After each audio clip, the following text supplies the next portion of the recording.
A frantic knock split the roar of the blizzard. Evan flung open the door to find a frostbitten foxwoman clutching her shivering son, whispering through chattering teeth, "Please, I'll do anything. Help us." If you love HFY sci-fi romance stories like this, make sure to subscribe for more. Snow hammered the old cabin like a living thing, its claws raking across wood and glass. Evan Hale had weathered harsh winters in these mountains, but nothing like this. Nothing that could swallow sound itself. He wasn't expecting visitors. He wasn't expecting anyone to be out there. But the knock came again, weak, desperate. And when he opened that creaking door, the storm didn't greet him. 2 lives on the edge of collapse did.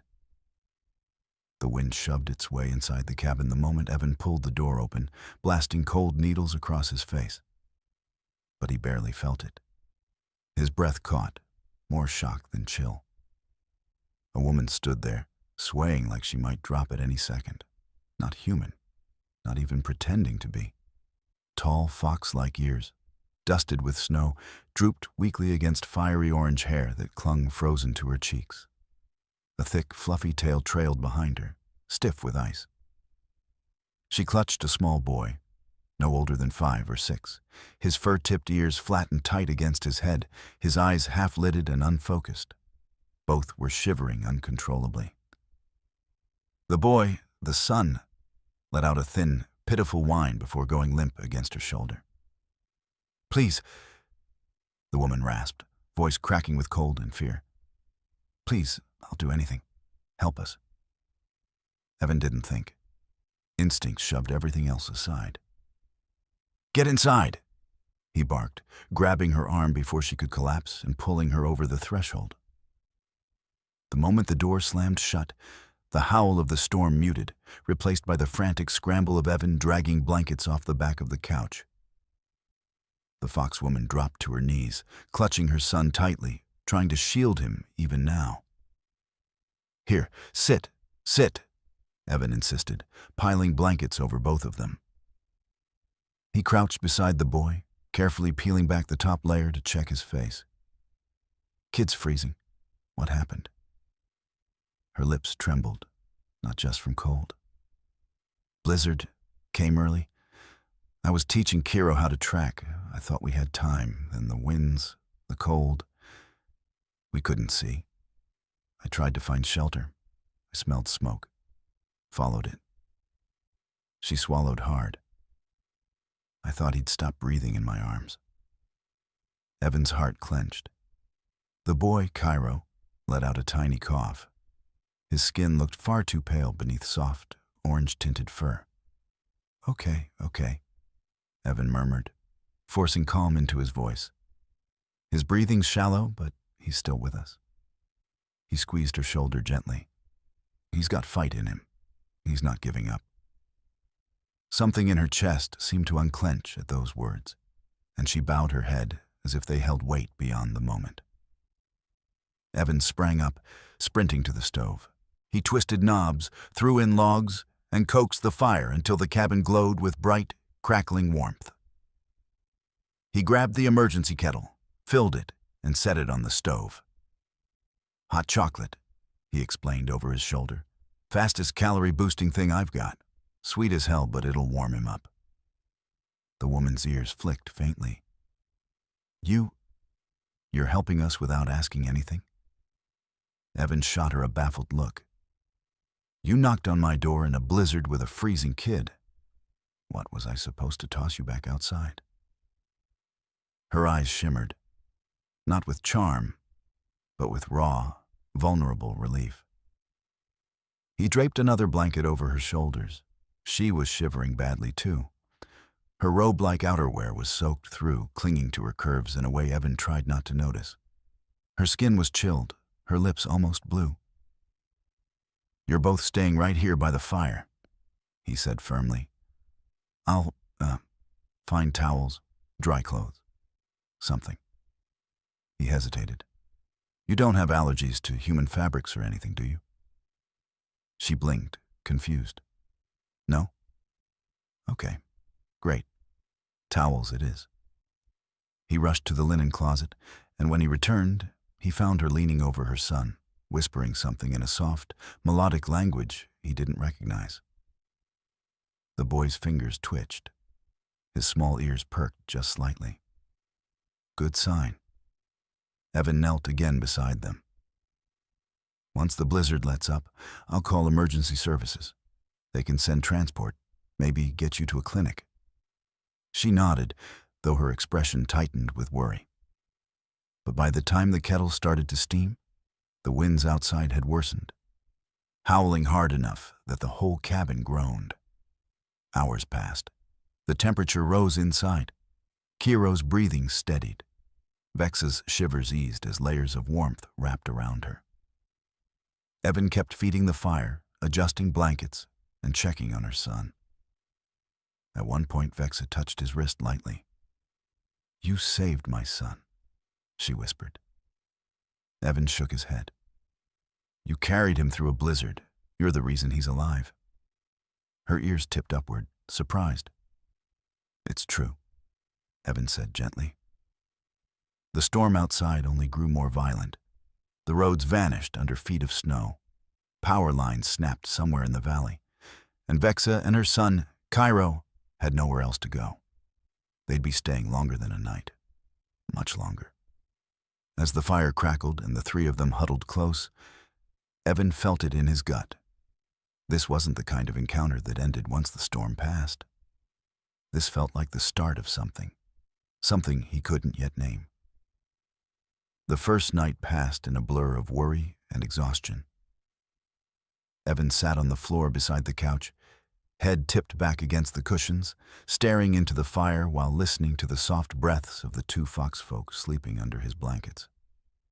Kiro was curled tightly against his mother. Tiny hands burrowed into her robe, ears twitching every now and then as warmth returned to his body. Vexa slept like she was afraid to. Every little noise made her tense, eyes half opening, tail shifting protectively over her son. Only when she slowly realized they were safe, actually safe, did her breathing deepen. Evan didn't blame her. Whatever she'd fought through out there was enough to put steel in anyone's spine. By morning, the blizzard still hadn't let up.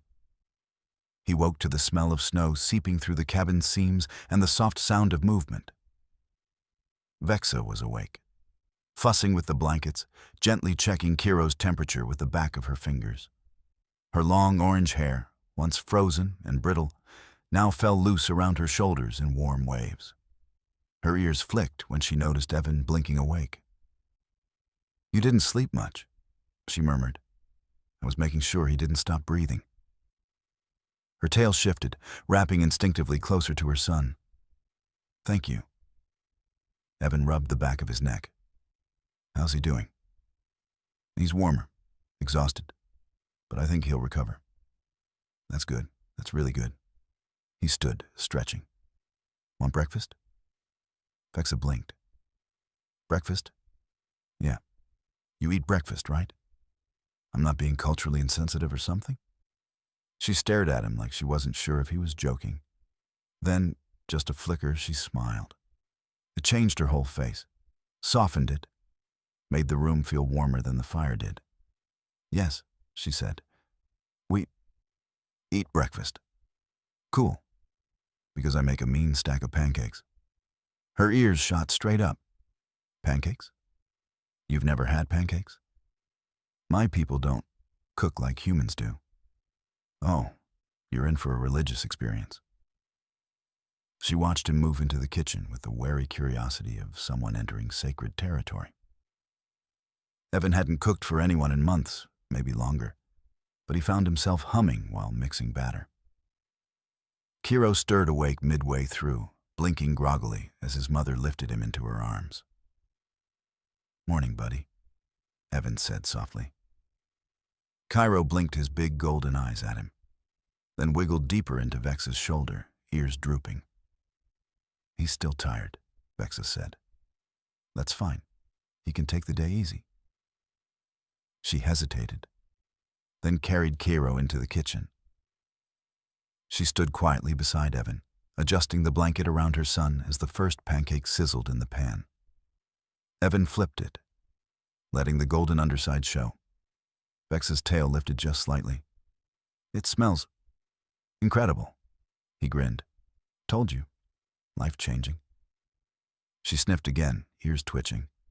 "Sweet, warm, comforting." He chuckled. "That's pancakes. All of that is pancakes." When they finally sat down, Kiro curled against her, nibbling tiny bites Vexa fed him. Evan watched the way her eyes widened at the first taste. "This is..." She paused, searching for the right word. Dangerous. Dangerous. I might eat all of them." Evan broke into a laugh, real, full, and warm. Vexa blinked, surprised at her own joke, then smiled shyly into her sleeve. Hours passed like that. Quiet conversation, occasional laughter, Kiro slowly regaining color in his cheeks. They tried the radio. Nothing. Checked Evan's cell. No service. Looked outside, just a white-out wall of swirling frost. They were still trapped. Midday, Vexa insisted on helping around the cabin. "You're our host," she said, "but I am not helpless." Evan hesitated. She still looked fragile, but relented. She helped fold blankets, sweep melted snow, and tidy the living room. Her movements were graceful, almost feline, her tail flicking every time she focused. Then came the first comedy disaster. Evan walked into the kitchen and nearly screamed. "Whoa! Vexa, your tail!"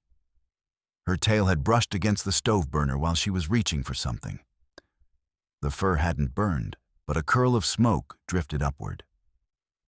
She stared at it, horrified, then flailed around trying to see the back of her own tail.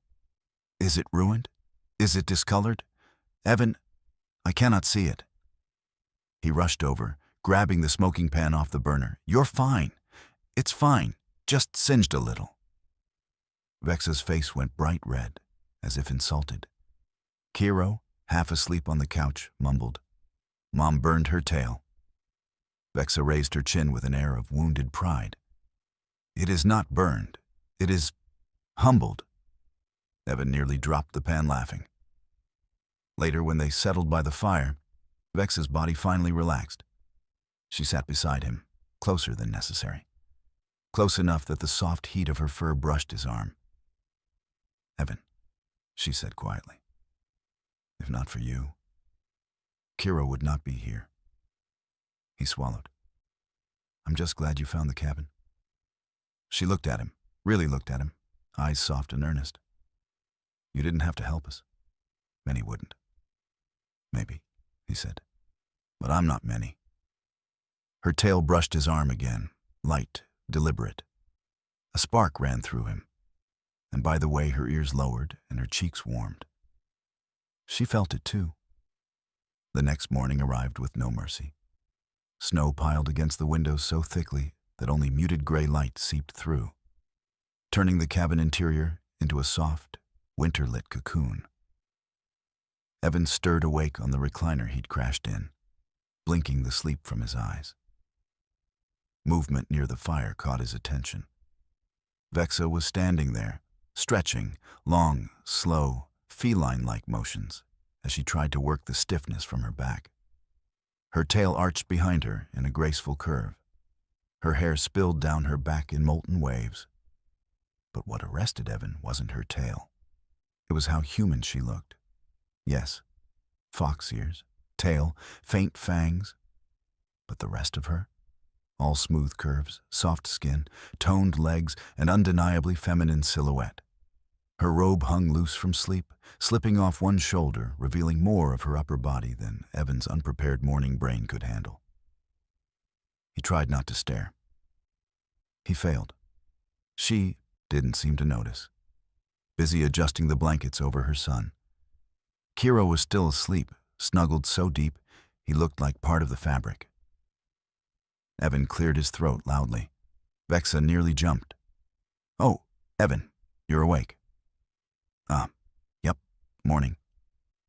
He quickly sat up, pretending to look at anything other than the dip of her neckline. Sleep okay? She tugged her robe back into place, ears flushing pink. Yes, I think the warmth helped us both. Her voice was soft, still raspy with sleep. Something about it pulled at him, gentle, trusting, intimate in a way that made his chest tighten. Evan pushed to his feet. I'll get breakfast started. Let me help, she said immediately. You sure?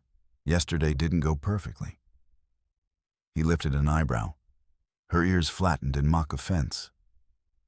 My tale was ambushed by your human technology. It was a stove. It was a trap. Evan laughed as she stepped into the kitchen with him, this time on high alert for burners. As he gathered ingredients, he couldn't help noticing Vexa moving with effortless grace, even bundled in blankets. And beneath the robe, her curves shifted naturally, full, warm, unmistakably human. The contrast between her plush foxtail and her otherwise human form struck him deeply. She caught him glancing once, just once. Her ears perked, tail giving a subtle flick. You are staring, she murmured. Evan turned bright red. I was just... She stepped a little closer, leaning in as if inspecting his expression. Her hair brushed his cheek, sending a warm shiver down his spine. You humans get flustered easily, she observed with a tiny, amused smile. Yeah, well. He fumbled with the mixing bowl. It's morning. My brain's not braining. Vexa giggled, and it was unfairly cute. Breakfast came together slowly, Evan cooking, Vexa hovering close by with her son now awake and clinging sleepily to her hip. Kiro watched Evan with big, curious eyes, his tail flicking weakly. You're feeling better, little man, Evan said. Kiro nodded. Warm house, warm food, warm human. Vexa pinched the bridge of her nose. Kiro. What? He mumbled. He is warm. Evan snorted into the pancake batter. The day unfolded in a comfortable rhythm. They cleaned the cabin together. They played simple games with Kiro to keep him entertained. Vexa tried human tea and gagged so dramatically, Evan thought she was choking. It tastes like boiled sadness, she declared. That's chamomile, Evan said, offended on its behalf. It tastes like regret. By late afternoon, the storm hammered the cabin harder than ever, but inside, the atmosphere felt like its own soft world. Warm, safe, unexpectedly lively. It happened while Evan was loading wood into the stove. He straightened.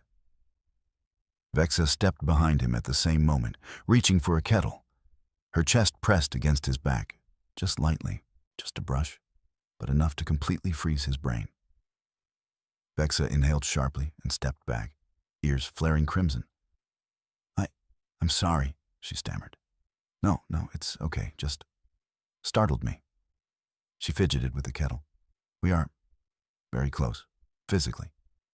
Small cabin, Evan croaked. Yes, she agreed quickly. Very small. They avoided each other's eyes for a full 5 seconds before both burst into nervous laughter, instantly breaking the tension. But afterward, something felt different. They were aware of each other now in a way neither could ignore. That evening, they settled on the couch to read Cairo a picture book. Vexa sat beside Evan, closer than necessary again, and when she shifted to get more comfortable, her thigh brushed his. His heart skipped. Hers did too. He felt the tiny catch in her breath. She didn't move away. And as Kiro drifted to sleep between them, Vexa's tail curled slowly, intentionally, across Evan's knee, wrapping gently around his leg. Their eyes met. No words were exchanged. They didn't need any. Something was building, something neither of them knew how to stop. By the third full day snowed in. The storm had become a background heartbeat, constant, heavy, and strangely comforting. Evan woke expecting to see his breath fog the air, but the fire had stayed alive all night, leaving the cabin warm and softly glowing. He stretched, rolled his shoulders, and blinked at the scene on the couch. Vexa and Kiro were curled up together, both asleep. Not that unusual. What was unusual was Vexa's head resting on his thigh. Sometime during the night, she must have drifted closer. She lay there in a peaceful heap of hair, warmth, and soft breaths, her ears twitching faintly with dreams. One arm wrapped around Cairo, but her other hand rested lightly on Evan's knee, as if searching for warmth in her sleep. Evan froze, heat crawling up his neck, but he didn't move. It felt right. Eventually, she stirred. Her tail flicked sleepily before she blinked up at him, eyes unfocused and soft. "You're comfy," she mumbled. Evan nearly died on the spot. She sat up quickly once she realized where she'd been lying, cheeks flushing that familiar shade of peach beneath her fur-tipped ears. "I'm sorry," she whispered, smoothing her hair. "I didn't mean to." "It's fine," he said quickly. Too quickly. "You were cold and tired." Vexa gave him a small, shy smile that made something tighten in his chest. "Thank you for not minding." I didn't mind," he admitted, scratching behind his ear. Her eyes softened. "Good." The morning passed in gentle comforts. Hot chocolate, fresh pancakes, Kiro toddling around the cabin with a blanket cape, Vexa laughing as she chased him. That laugh, Evan realized, was becoming his favorite sound in the world. When Kiro settled down for an afternoon nap, Vexa finally sat beside Evan at the small kitchen table, sipping warm cider he'd brewed for her. "He loves you," she said quietly, glancing toward the couch where Kiro slept. Evan blinked. "Me? Why?" "You gave him warmth when he had none." She paused. "You gave us both that." He shifted in his seat, suddenly self-conscious. Anyone would have done the same. "No," she said firmly, meeting his eyes. "Many would not." Silence pooled between them, comfortable but charged. Finally, she looked down at her half-empty mug, fingers tracing the rim. "Evan, before this storm, I was teaching Cairo to track because I fear for our territory." Her voice lowered, turning fragile. "It's become unsafe. Our clan is scattered. I've been raising him alone since he was barely old enough to walk." Evan's chest tightened. "That sounds incredibly hard." "It is survival," she replied softly. "Not living." She looked up at him then, eyes bright but weary. "But here, for the first time in a long while, I feel safe." He swallowed, hard. "I'm glad," he whispered. Her ears lowered in something like bashful gratitude. "And you?" she asked gently. "Do you always live alone like this?" "Mostly," Evan admitted, leaning back in his chair. "It's quiet, predictable, and honestly." He chuckled lightly, a little lonely. Vex's tail slipped across the floor and brushed against his ankle. A delicate, intentional gesture. "Lonely," she repeated softly. "I think I understand that more than I should." The air shifted, thickening, warming, an unspoken question lingering between them. But before either could follow it, Kiro stirred awake. "Mom, Evan," he murmured. Vexa and Evan both snapped out of the moment, scrambling to stand and tend to him. Kiro blinked up at them, reaching for both adults with small, trusting hands. They sat on either side of him, forming a blanket cocoon around his small body. Kiro wriggled happily between them, yawning. "You good, kiddo?" Evan asked, smoothing Kiro's hair. Kiro nodded. "Warm, sleepy, happy." Vexa stroked her son's back, smiling softly. "He feels safe." Evan hesitated. "Do you?" Vexa's eyes turned toward him, deep, amber, sincere. "Yes." The rest of the afternoon became a blend of closeness and domestic calm, but underlying everything was a simmering tension neither could ignore. Small moments kept happening, Vexa brushing past him and her hip grazing his. Evan handing her a mug, their fingers lingering too long. Vexa leaning in to smell the stew he was cooking, and her hair cascading across his chest. Her tail curling around his calf when she laughed, almost reflexively. Each contact felt like a spark. Each spark felt like something waiting patiently to become fire. As evening fell, Evan lit candles around the cabin, power still flickering, storm still raging. The warm glow illuminated Vexa's face beautifully, soft gold on her cheeks, shadows catching in her lashes, the delicate slope of her shoulders bare where her robe had loosened again. She noticed him looking. He didn't look away this time. Vexa's breath caught. Subtle, almost imperceptible, but real. She stepped closer, heart thumping audibly in the quiet cabin. "Evan," she said softly, her voice trembling with a mixture of hope and fear. "What is happening between us?" He swallowed. "Something I don't think either of us planned." Her tail curled around his leg again, slow, possessive, intentional. "And you feel it too." He reached out, brushing a lock of her hair behind her ear, fingers grazing the soft base of it. "Yeah," he said. "I feel it." Vexa's eyes darkened with emotion. Not hunger, not yet, but something deeper, something gentler. Then she leaned just an inch closer, just enough to let him feel her warmth, just enough to make them both tremble. The moment stretched, delicate, fragile, perfect, until Cairo's sleepy voice cut through. "Mom, Evan, I'm hungry." They both jumped apart like teenagers caught sneaking out. But neither could erase the truth. They were falling into something, and neither wanted to stop. That night, the storm didn't just rage. It pressed in. Heavy wind slammed against the cabin walls, rattling the windows like angry fists. Evan had heard blizzards before, but this one carried a strange, primal undertone, like the whole world was groaning under its own weight. Inside, the cabin was warm, quiet, too quiet. Kiro had fallen asleep early, curled like a little fox kit in a cocoon of blankets, tail wrapped over his legs. Vexa tucked him in with slow, gentle strokes before padding back toward the couch where Evan sat staring into the fire. Her steps were soft, barely a whisper on the wood floor, but he felt her presence before he saw her. "Evan," she said softly.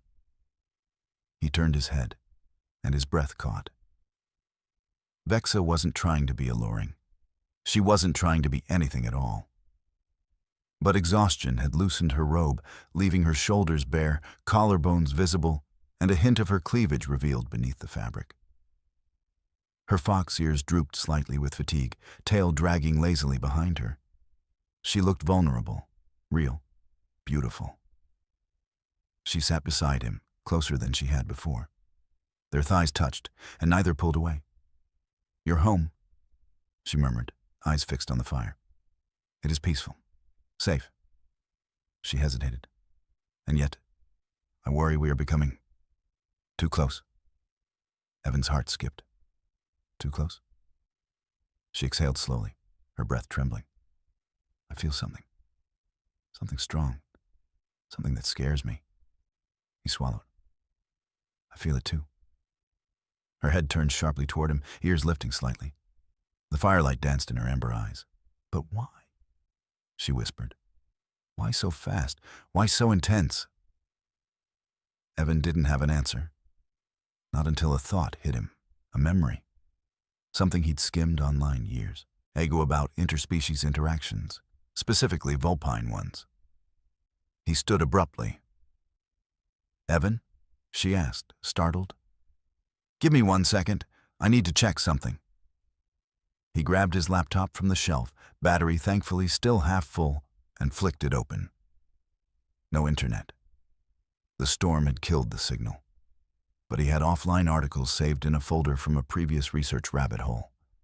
He typed, "Vulpine Human Proximity Study," and there it was, a scientific report, offline, cached by chance. He skimmed, eyes widening. Vulpine pheromones share compatibility markers with human limbic responses. Extended proximity, 72 hours, may trigger mutual attraction in both species. Environmental stressors, warmth sharing, and personal caretaking amplify hormonal synchronization. Effects intensify in enclosed spaces with limited airflow. Evan rubbed his temples. Holy hell. They'd been snowed in. 5 days.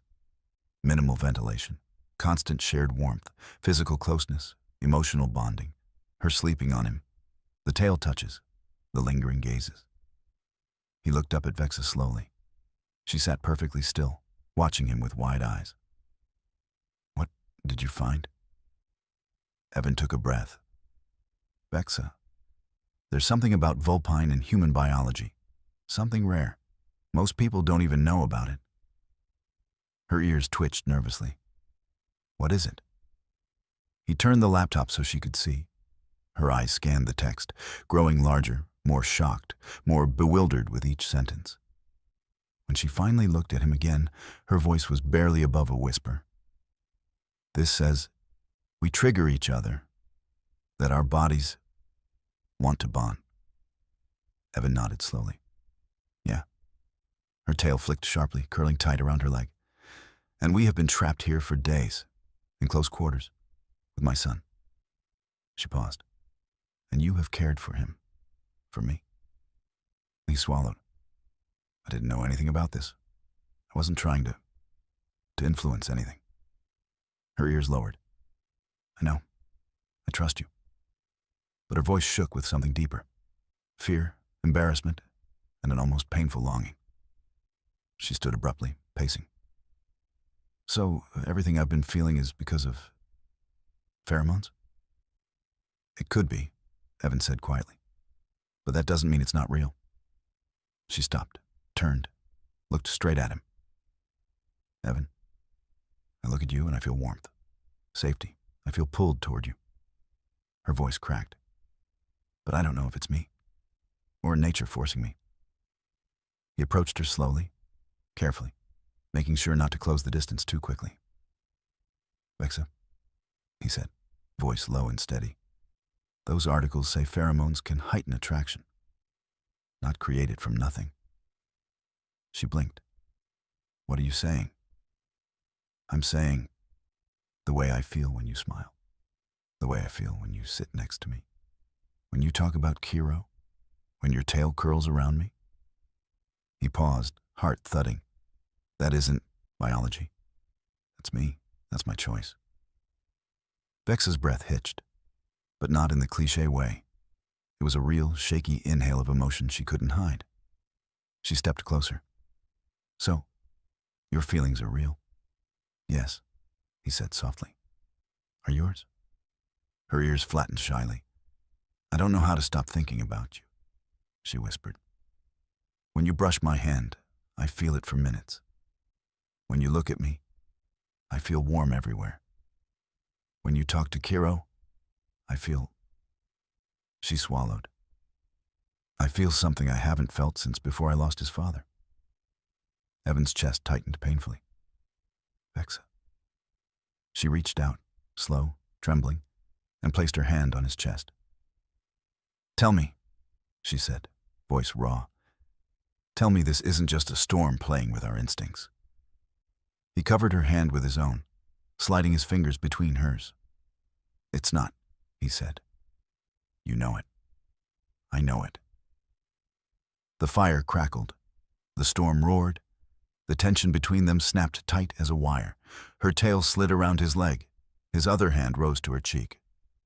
She closed her eyes, leaning into his palm. They were inches apart, seconds away. But a distant rumble of thunder made Kiro whimper in his sleep, breaking the moment. Vexa gasped softly and stepped back, torn. Evan, she whispered. I need a moment. She fled to check on her son. Evan stood alone by the fire, pulse pounding, knowing one irreversible truth. They were on the edge of something neither of them could hide from anymore. Vexa didn't return right away. Evan stood by the fire, heart hammering, trying to slow his breathing. The storm outside howled like it sensed the shift in the cabin, like it wanted to shake them apart before they could settle into something dangerous. Something real. After a long moment, soft footsteps padded across the wooden floor. Vexa appeared again, but this time she wasn't flustered or panicked. Her movements were slow, deliberate, the kind of quiet strength that came from making a choice. She approached him hesitantly, but with purpose. "Kiro is asleep again," she said softly. "He's warm. He's dreaming." Evan nodded. "Good." Silence stretched. Then Vexa took a breath, steady, brave, and stepped closer. Close enough that Evan felt the warmth of her presence radiating through the thin air between them. "I've been thinking," she murmured, "about what you said." He swallowed. "About which part?"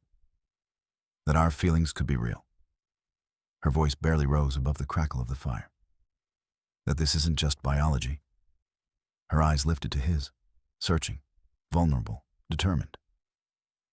"When you touched my cheek earlier," she said, "I felt something that had nothing to do with instinct.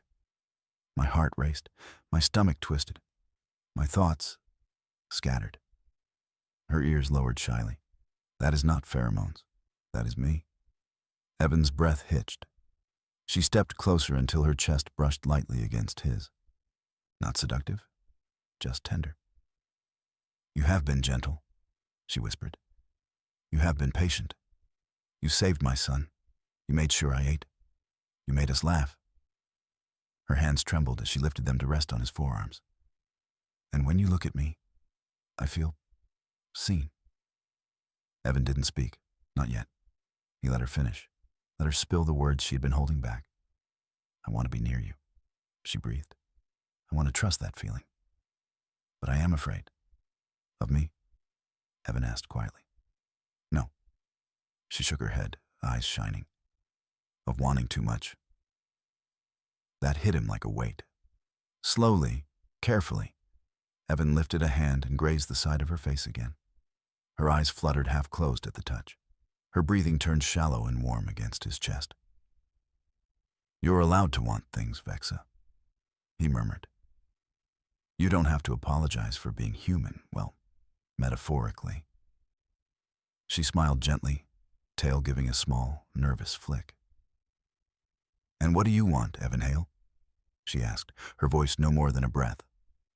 He cupped her jaw, thumb brushing her cheek. "Right now?" His voice dropped into something soft, bare, honest.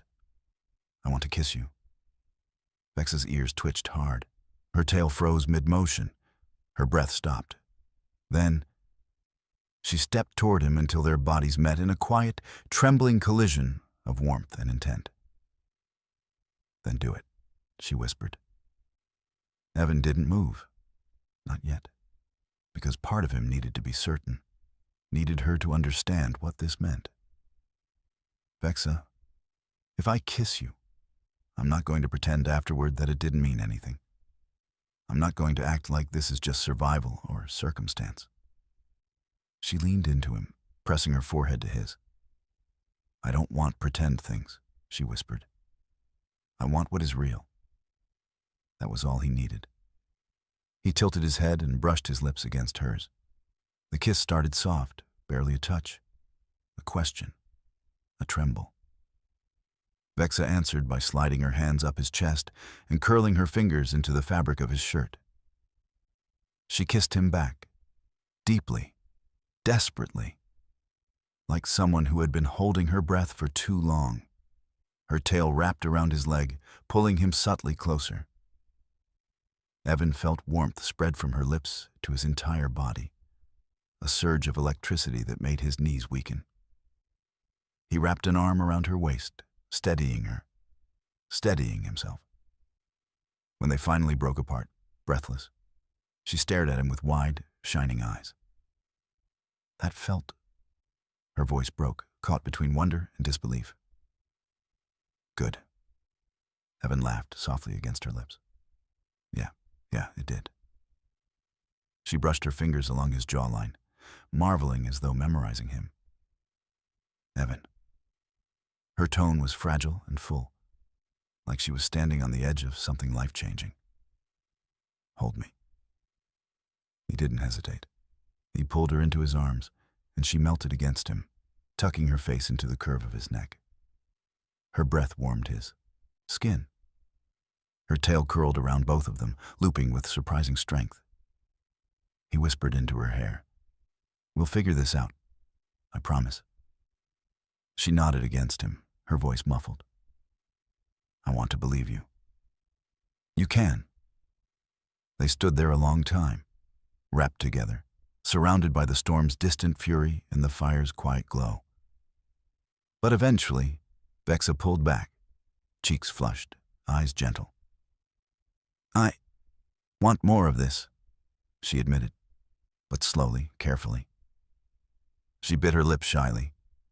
I want to explore this properly, not because of pheromones, but because of you. Evan lifted a hand to her face again, brushing her ear. She shivered. Then we'll go slow, he said softly. But we'll go. She smiled, small but sure. And then she leaned in and kissed him again, softer, sweeter, a promise, not a rush. When they finally separated to check on Kiro, the storm still raged outside, but inside something warmer had begun, something they couldn't turn back from now. The storm did not let up by morning. If anything, the wind screamed louder, like nature itself refused to let the outside world intrude on what had begun inside the walls of the little cabin. Evan woke first, groggy and warm under a pile of blankets. He blinked, trying to remember where he was, until a soft weight shifted beside him. Vexa. She was curled against his side, one hand resting on his chest, her tail draped over his hips like a living blanket. Her breath warmed the hollow of his throat in gentle puffs. Their legs were tangled, their bodies wrapped together in a way that felt instinctive, natural, meant. He hadn't fallen asleep beside someone in years.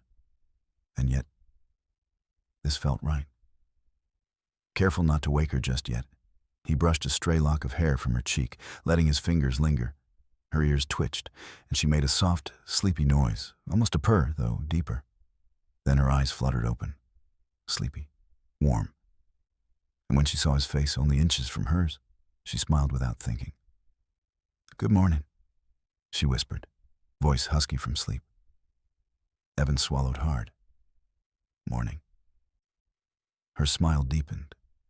Then she seemed to realize how close they were, how tightly she'd been clinging to him. Her ears shot straight up in surprise, and she pulled back slightly, cheeks warming.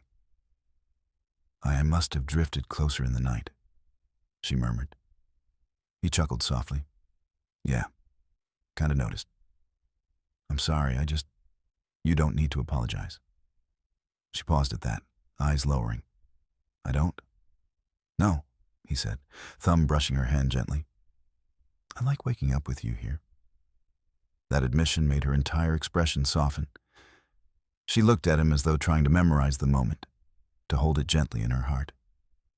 Then she whispered, I liked waking up with you too.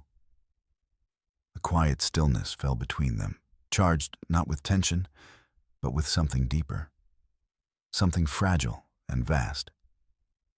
Vexa inched closer again, resting her forehead against his collarbone.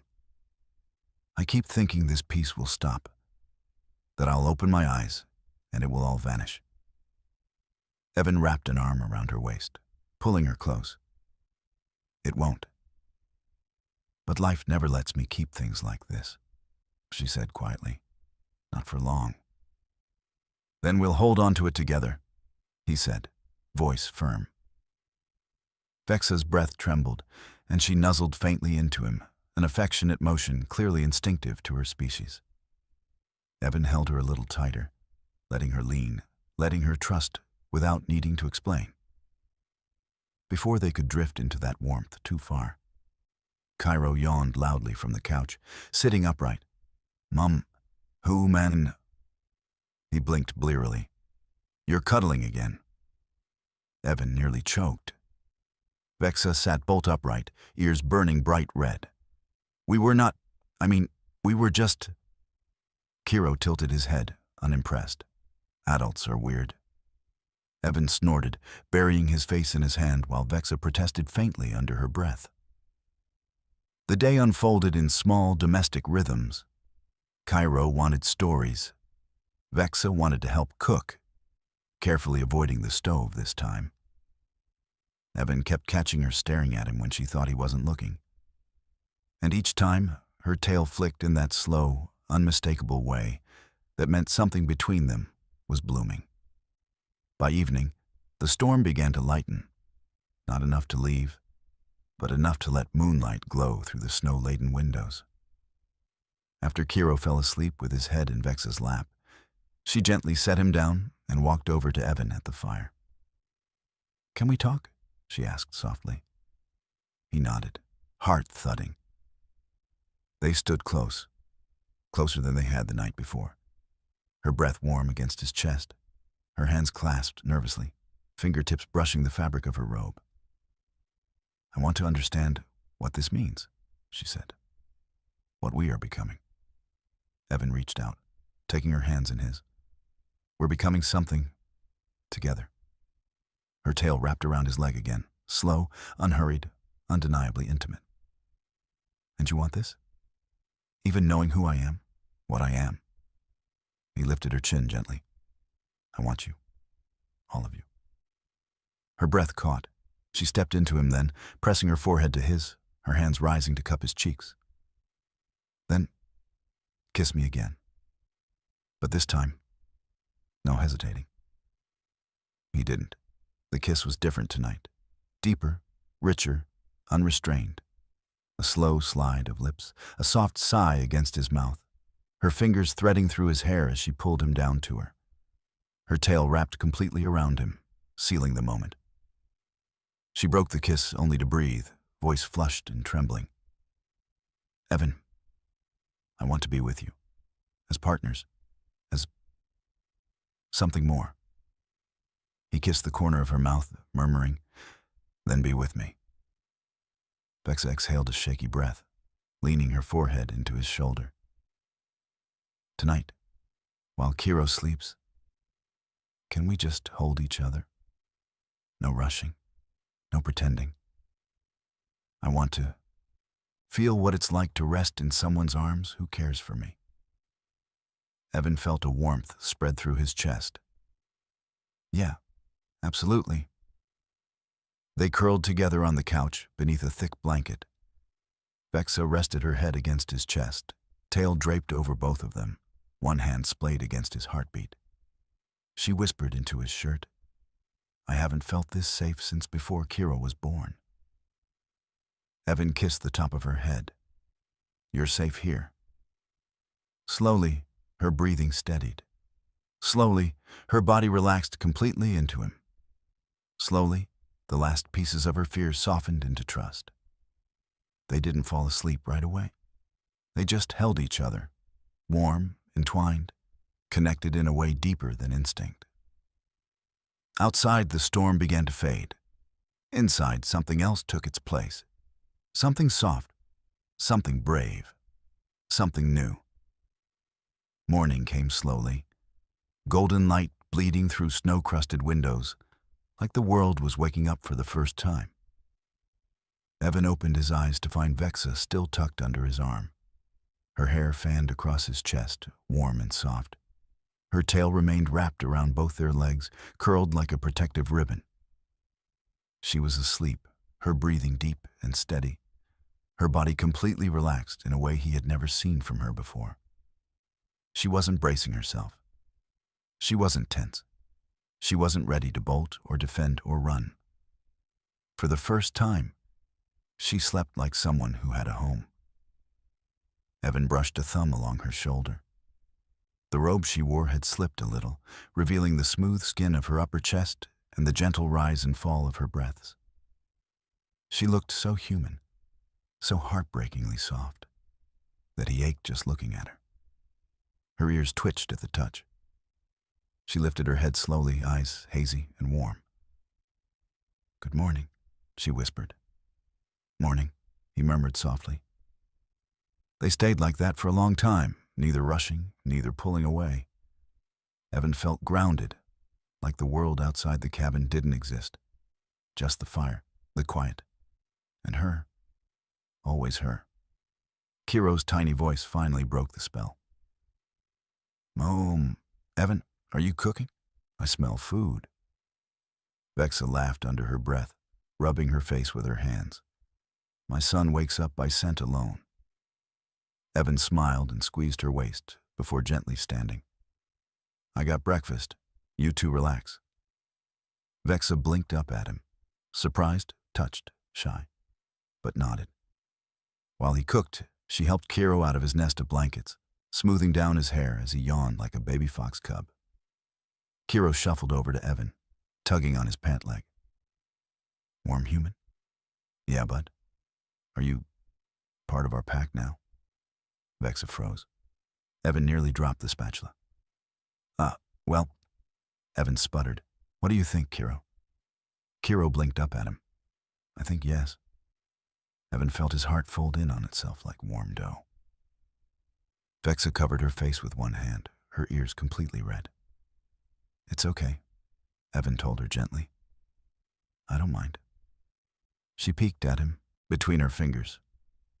"He is forward. Too forward." "I like forward," Evan said, smiling at her. Her tail flicked once, shy, pleased. After breakfast, they checked the generator, the supply shelves, the water barrels, small tasks shared between the three of them. Vexa insisted on helping, even though she still moved a little slower, the cold and exhaustion lingering in faint traces. Evan kept close, not hovering, but near enough that she could lean on him if she needed to. At one point, while checking the window seals, she whispered, "Evan, what happens when the storm ends?" He straightened slowly. "Well, first I'll make sure you two get checked by a medic. After that..." He hesitated, suddenly nervous.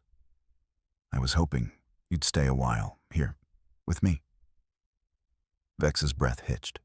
She looked away, not rejecting, but overwhelmed. "You would want that," she whispered, "with everything in me." Her tail curled toward him, brushing lightly against his leg.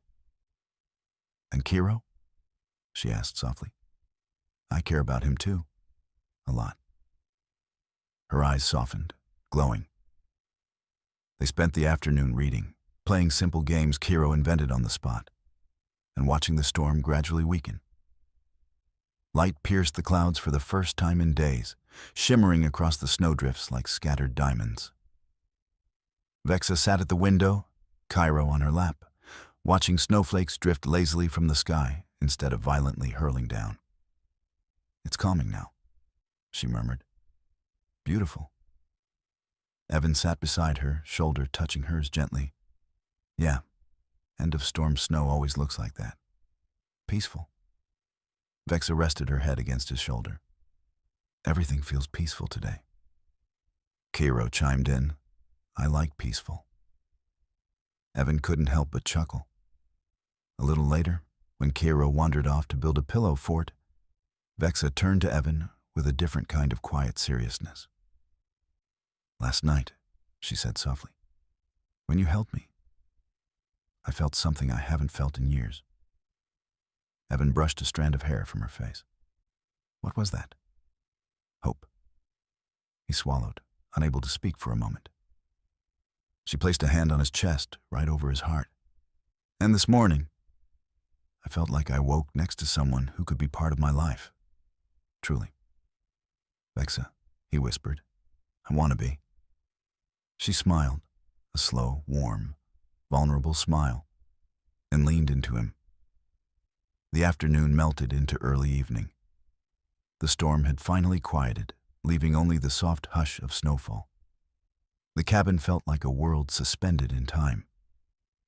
Later, while Kiro played in his fort, Vexa tugged lightly at Evan's sleeve, guiding him to the couch. "Sit with me," she murmured. He did.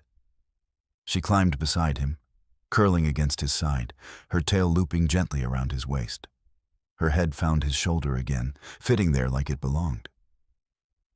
"Evan," she whispered, voice soft as snowfall. "Yeah? When the authorities arrive, I will tell them the truth. That you saved us, that we are safe here." She paused. "And that we are choosing to stay. With you." Evan felt something warm bloom in his chest. Slow, overwhelming, perfect.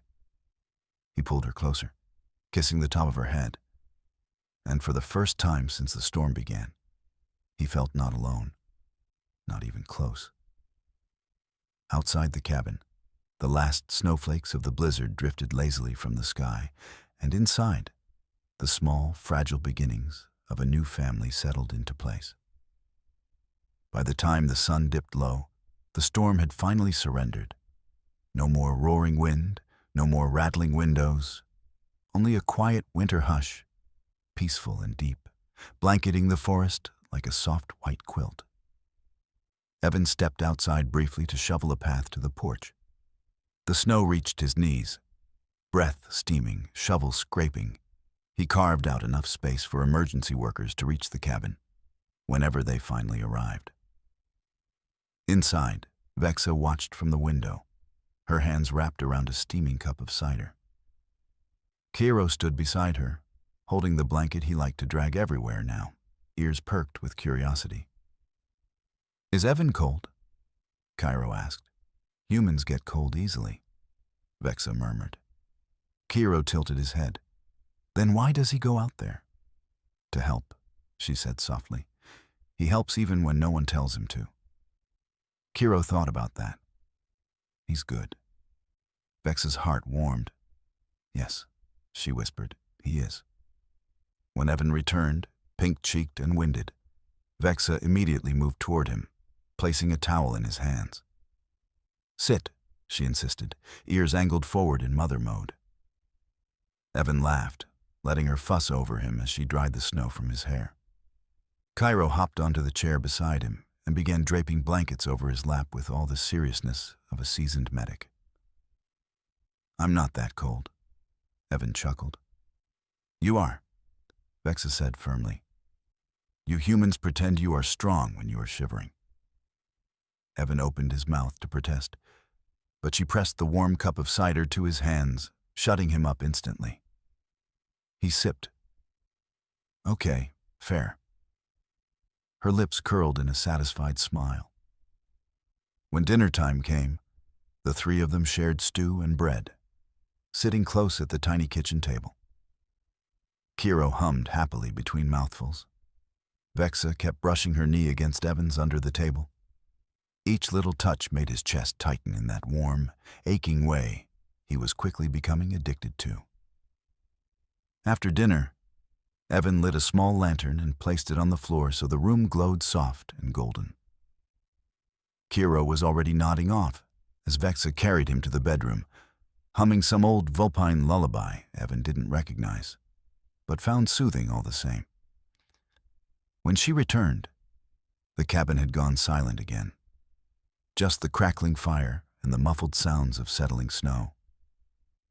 She approached slowly, almost shyly, fingers fidgeting with the edge of her robe. "Evan," she said quietly, "may I sit with you again?" He opened his arms without hesitation. She crossed the room in a few soft steps and curled into his embrace like she belonged nowhere else. Her head rested against his chest, her tail looping warmly around his thigh this time, more deliberate, more intimate. They sat like that a long while, wrapped in warmth, wrapped in each other, wrapped in something deeper than circumstance. When she spoke, her voice was nearly a whisper. "This week, it changed me." Evan stroked her hair slowly. "How so?" "I came here with nothing but fear," she said. "Fear for Kiro, fear for the future, fear of being alone." She looked up at him, her eyes bright and vulnerable. "But you gave me something I thought I lost. You gave me hope. He cupped her cheek gently. You gave me something too. What? She whispered. A reason not to be alone anymore. She swallowed hard, leaning into his touch. Their lips brushed, soft, hesitant, but full of warmth. She kissed him again, deeper this time, hand sliding up his chest as though feeling the shape of his heartbeat. Evan held her close, letting the kiss grow into something slow and meaningful. Not urgent, not rushed, just right. When they parted, Vexa rested her forehead against his. Evan, she murmured, I want to stay, truly stay, with you. Not because I owe you anything, not because of pheromones, but because I want this life, this peace, this warmth. And Kiro? He asked softly. She smiled gently. My son adores you. He already sees you as part of our pack. Evan laughed softly. I think I see myself that way too. Her smile softened even more, warm, glowing, full of possibility. She shifted closer, straddling his lap to hug him tightly, her cheek pressed to his shoulder. The gesture was affectionate, trusting, and undeniably intimate. Her tail wrapped around his waist, securing them together. Hold me, she whispered. He did. They stayed like that, wrapped up in each other, swaying slightly with the rhythm of quiet breaths. The fire bathed them in warm orange light. Snowflakes drifted by the windows like falling stushes. For the first time in years, Vexa felt completely safe. For the first time in months, Evan felt completely whole. Kiro's gentle sleep sounds echoed from the bedroom, a reminder of the family forming right here in the quiet cabin. Eventually, Vexa pulled back just enough to look into his eyes. Tomorrow, she whispered, the world will come again. Authorities, questions, decisions. Evan nodded. We'll face it together. She kissed him softly on the lips. Together, she echoed. Then she curled against him once more, tucked beneath his chin, her body warm and soft in his arms. Outside, the final snowflakes of the blizzard drifted down onto the silent world. Inside, a new chapter began. Soft, warm, and full of hope. A human man, a fox woman, her son. A small family born from a knock on the door. A family the world would soon hear about, and perhaps, someday, challenge. But for tonight, the cabin was their whole universe. And in that universe, love was enough. Thanks for listening. Don't forget to subscribe for more HFY sci-fi tales.